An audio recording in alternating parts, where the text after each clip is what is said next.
ನಮ್ಮ ಜನ ಇವತ್ತು ನಾನು ಜಿಲ್ಲೆಯ ಜನತೆಗೆ ಋಣಿಯಾಗಿದ್ದೀನಿ. ಬಾಕಿ ವಿಷಯ ಎಲ್ಲ ಏನು ಹೇಳಲ್ಲ. ರಿಸಲ್ಟ್ ಏನು ಕೊಡ್ತಾರೆ ಜನತೆ ತೀರ್ಪಕ್ಕೆ ಅದಕ್ಕೆ ನಾವು ತಲೆಬಾಗ್ತೀನಿ ಅಷ್ಟೇ. ನನಗೆ ಬೇರೆ ಏನಿಲ್ಲ. ಇವತ್ತು ನಮ್ಮ ಅಧಿಕಾರ ಇರಲಿ ಇಲ್ದಲೇ ಇರಲಿ, ನಾವು ಬರೀ ಇದಕ್ಕೆ ಅಲ್ಲ, ಅಧಿಕಾರಕ್ಕೋಸ್ಕರ ನಾವು ಹೋರಾಟ ಮಾಡೋರಲ್ಲ. ಅಧಿಕಾರ ಇದ್ದರೂ ಮಾಡ್ತೀವಿ, ಇಲ್ಲದೆ ಹೋದರೂ ಮಾಡ್ತೀವಿ. ಆದರೆ ಈ ಜಿಲ್ಲೆ ರಾಜ್ಯದ ಜನ ನಮ್ಮ 7 ವಿಧಾನಸಭಾ ಕ್ಷೇತ್ರದಲ್ಲಿ ದೇವೇಗೌಡರಿಗೆ ರಾಜಕೀಯವಾಗಿ 60 ವರ್ಷ ಇವತ್ತು ನೆಲೆ ಊರಬೇಕಾಗಿದ್ದರೆ, ಇವತ್ತು ಆ ಮಟ್ಟಕ್ಕೆ ಬೆಳಿಬೇಕಾದ್ರೆ ಈ ಜಿಲ್ಲೆ ಜನ ಮತ್ತು ನನಗೂ 25 ವರ್ಷ ರಾಜಕೀಯವಾಗಿ ಶಾಸಕನಾಗಿ ಕೆಲಸ ಮಾಡೋಕ್ಕೆ ಕೊಟ್ಟವ್ರೆ. ನಾನು ಅಷ್ಟೇ ಹೇಳ್ತೀನೋ ಹೊರತು ಯಾರು ಏನು ತಲೆಗೆ ಇದನ್ನ ಗೆಲುವು ಸೋಲು ಬೇರೆ ವಿಷಯ. ನಮಗೆ ಒಟ್ಟಿನಲ್ಲಿ ಜಿಲ್ಲೆಯ ಡೆವಲಪ್ಮೆಂಟ್ ಬೇಕಷ್ಟೇ. ಅದು ಬಿಟ್ಟರೆ ಬೇರೆ ನನಗೆ ಯಾವ ಬೇರೆ ವಿಷಯ ಇಲ್ಲ.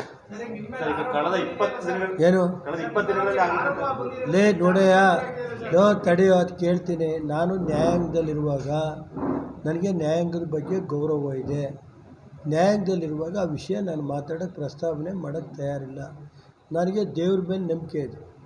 ನ್ಯಾಯಾಂಗ ದೇವ್ರ ಮೇಲೆ ನಂಬಿಕೆ ಇದೆ. ಅದ್ರ ಬಗ್ಗೆ ಯಾರು ನೀವು ದಯಮಾಡಿ ಕ್ವಶನ್ ಕೇಳಬೇಡಿ ಅಂತ.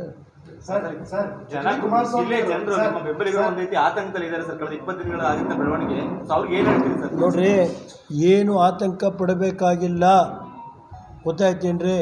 ಅದಕ್ಕೆ ಕಾಲುವೆ ಉತ್ತರ ಕೊಡುತ್ತೆ, ಟೈಮ್ ಬೇಕು ಅಷ್ಟೇ. ಅದನ್ನು ಅಲ್ಲಿವರೆಗೆ ನಾವು ಶಾಂತಿಯಿಂದ ತಡ್ಕೊಂಡಿರಬೇಕು.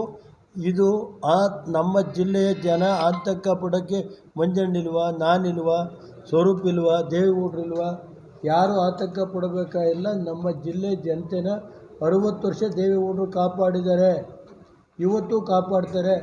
ಯಾರು ನಮ್ಮ ಕಾರ್ಯಕರ್ತರು ಆತಂಕ ಪಡೋದು ಧೃತಿಗೆಡಬೇಕಾಗಿಲ್ಲ. ಆ ಶಕ್ತಿ ಇನ್ನೂ ಇಟ್ಕೊಂಡಿದ್ದೀವಿ. ನಮ್ಮ ಪಕ್ಷದ ಶಾಸಕರು, ಹಿರಿಯ ಮುಖಂಡರು ಎಲ್ಲ ಇದ್ದಾರೆ.